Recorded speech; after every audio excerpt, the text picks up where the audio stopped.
In either case, while value iteration and policy iteration work great on a conceptual level, there are few real-world applications of these techniques.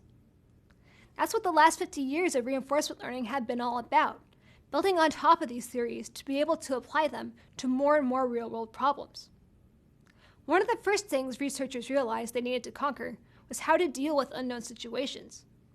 Up until now, we've had a full view of the frozen lake. The layout, rewards, and movement mechanics are all told to us up front. But in reality, none of this could be given to us, and we might have to figure it out on our own. Humans and animals are still able to act in and learn from unknown situations. How can we start to capture this mathematically so that a computer can mimic our learning behavior? I can't talk about Q-learning until I talk about TD learning, which is short for temporal difference learning.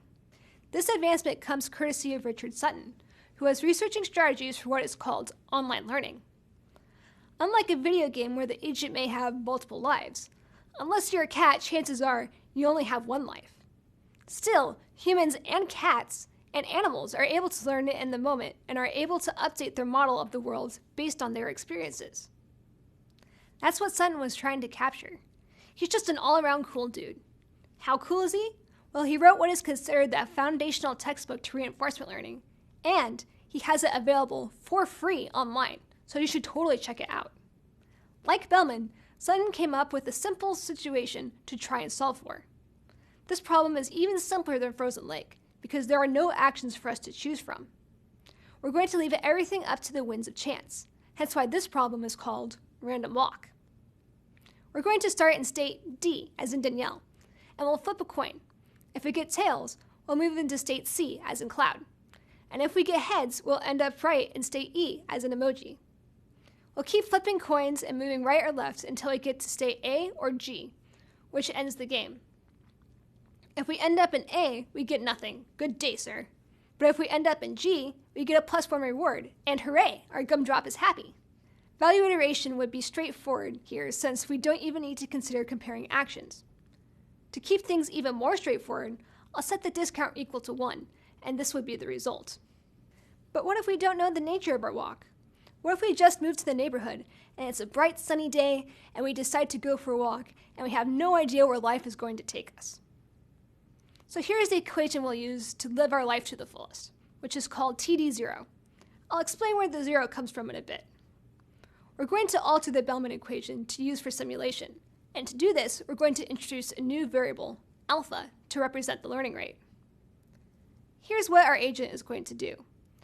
Every time it takes a time step, it's going to look at the state that it's leaving and update it to be based on the new state it's entered and any rewards that it picked up. Since we don't know all the possible states we could end up in, we can't do a weighted sum for our update. This is why the learning rate is valuable. The more experienced a particular state, the better we can weigh the different outcomes that could happen by random chance. A learning rate of 0 means we don't learn at all. The value of each state won't update. A learning rate of 1 means that we're completely in favor of new experiences over old experiences. We choose not to remember anything about the past. In practice, a learning rate of about 0.2 seems to work out well. The smaller the learning rate, the better our agent will be able to capture the true value of the weighted sum of the new states. However, if we make the learning rate too small, it will need more training iterations to converge on a policy. When our agent goes through a simulation from starting position to ending position, RL researchers call that an episode. So let's go through an episode of TD0. I'll flip heads and go right. Both my previous state and current state are valued at 0, so nothing changes. When I flip tails and go left again, everything is 0, so nothing updates. One more heads and I move right, almost there, and got it. Now something interesting happens. We picked up a reward at +1, so we look at the state we were previously at. There are a lot of variables here, but it's really just a matter of plug and chug. The value of our previous state was 0, and the value of our current state is 0.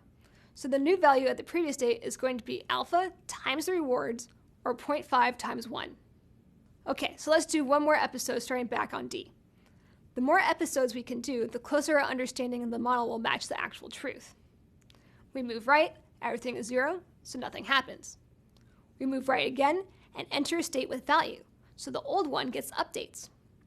that would be 0.5 from the alpha times 0.5 for the value of our new state, so we get 0.25.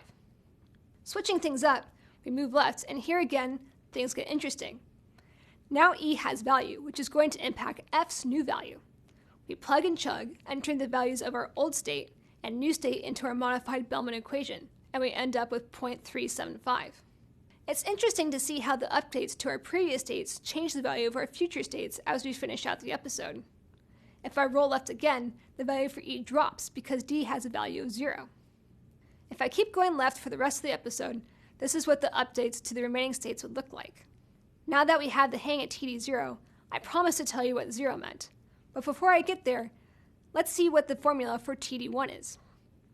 With TD0, we only apply our updates to the previous state, but TD1 looks across the whole episode. To do that, we're going to introduce a variable for each state called eligibility. Every time we take a step, we're going to decay the eligibility by gamma and then set the eligibility to the new state 1. I've set gamma to 0.9 here so we can see the effect a little better. Let's play out an episode to see why we're doing this. I set the value for F to 0.5 to keep things interesting. So if I go right, the value estimates don't change because everything is 0. But the eligibility changes. The eligibility for D gets multiplied by gamma, and so the eligibility for E gets set to 1. When we move right again, F is in a state with value, so we'll update E with the Bellman equation, just like we do at TD0. But here's the cool thing. We're going to take that change to state E and apply it to all other eligible states. You may remember that when we did this with TD0, E changed from 0 to 0.25.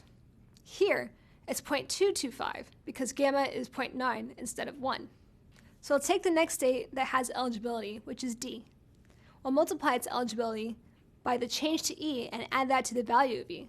So that would be 0.9 times 0.225, which is 0.202. After the value update, the eligibility gets updated. With one more step to the left, we can see how updates to our most recent state percolate back in time to states earlier in the episode. The value to this approach is we'll know from the first episode how our earlier choices and states are influenced by later states. It's hard to gauge if that influence is appropriate.